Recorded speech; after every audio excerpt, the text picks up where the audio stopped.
Abundance mindset, do more with less. Less is more. Most people hear the term less and immediately feel resistance. Because in a world built on upgrades, expansion, and constant improvement, less sounds like loss. Less money, less opportunity, less freedom. We've been conditioned to believe progress only comes from addition. More effort, more hours, more options, more everything. But here's the truth, most people never stop to examine. More only works when your system can handle it. And most people have overloaded systems. Abundance isn't about accumulation. It's about efficiency. It's about leverage. It's about precision. When your energy is scattered, nothing compounds. When your attention is divided, nothing grows. When your life is cluttered, even good opportunities become burdens. Doing more with less isn't a motivational phrase. It's an operating principle. Results don't come from being busy, they come from being accurate. The people who move the needle aren't everywhere. They're selective. They don't add endlessly, they subtract intentionally. How does less equal more? At first glance, less feels like limitation, but that's only because we confuse quantity with capacity. Capacity is what actually determines output. A calendar packed with good commitments still produces burnout. A mind juggling too many goals loses clarity. A schedule with no white space kills creativity. Less equals more when removal restores capacity. Less distraction leads to more focus. Less noise leads to more clarity. Less obligation leads to more execution. Most people think saying no shrinks opportunity. In reality, saying no protects the few yeses that actually matter. Abundance begins when you complete small, intentional tasks. Not because each task is impressive on its own, but because when you look back, every checkpoint is complete. After a dozen checkpoints, you haven't just stayed busy. You've accumulated momentum. Less isn't emptiness, less is space. And space is where opportunity lives. The direction of desire is important. Desire isn't the problem. Misaligned desire is. Most people aren't tired because they want too much. They're tired because they're chasing things that don't actually nourish them. Status that requires constant performance. Goals inherited from other people's expectations. Luxury that creates dependency instead of peace. When desire points outward for validation, it never settles. It keeps escalating. But when desire is aimed inward, towards stability, clarity, and autonomy, it simplifies naturally. This is why people with clear priorities look calm. They aren't suppressing desire. They've aimed it. They know what they're building toward, and just as importantly, what they're not. Desire with direction creates discipline without force. Desire without direction creates chaos. Abundance isn't one big win. It's many small completions stacked together.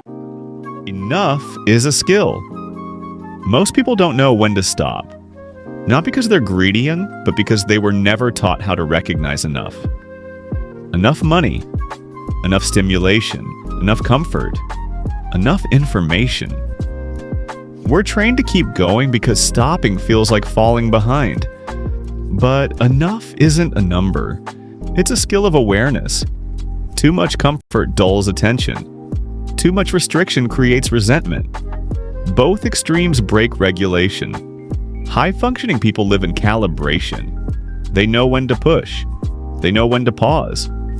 They know when adding more stops improving results. Enough isn't settling. Enough is optimization. It's knowing the exact point where returns flatten and energy begins to leak. That awareness is rare, and it's powerful. Recognize dead weight. Dead weight isn't always people. Sometimes it's beliefs you didn't choose, rules you never questioned, expectations you absorbed without consent, old definitions of success, outdated ideas of productivity, mental scripts that no longer fit your life. Dead weight can look like saying yes out of guilt, staying busy to avoid thinking, holding on to goals that no longer feel honest. Minimalism isn't about empty rooms, it's about mental bandwidth. Every unnecessary belief consumes attention. Every outdated obligation drains energy. Every unresolved should creates friction. Clarity doesn't come from adding new habits. It comes from removing false ones. When you drop what no longer serves you, focus returns naturally, not forcefully, not aggressively, effortlessly. That's abundance through subtraction. Spring cleaning. If less is more, then you aren't missing out on anything. You're waking up. Spring cleaning isn't destruction, it's renewal. You're not throwing life away. You're clearing space for it to move. This is where people get it wrong. They think stepping back means retreat, but sometimes stepping back is how you regain leverage. Spring cleaning looks like fewer conversations, deeper ones, fewer goals, stronger execution, fewer opinions, clearer thinking. When the noise dies down, your intuition gets louder. You don't need to be everywhere. You don't need to keep up with everything. You don't need to prove anything. Peace isn't passive, it's protected. And once you experience that clarity, you stop chasing stimulation. Because calm feels richer. Abundance is lightness. At some point, abundance stops being about what you add and starts being about what you remove. Less pressure, less noise, less pretending. When you cut the excess, your focus sharpens. Your energy multiplies.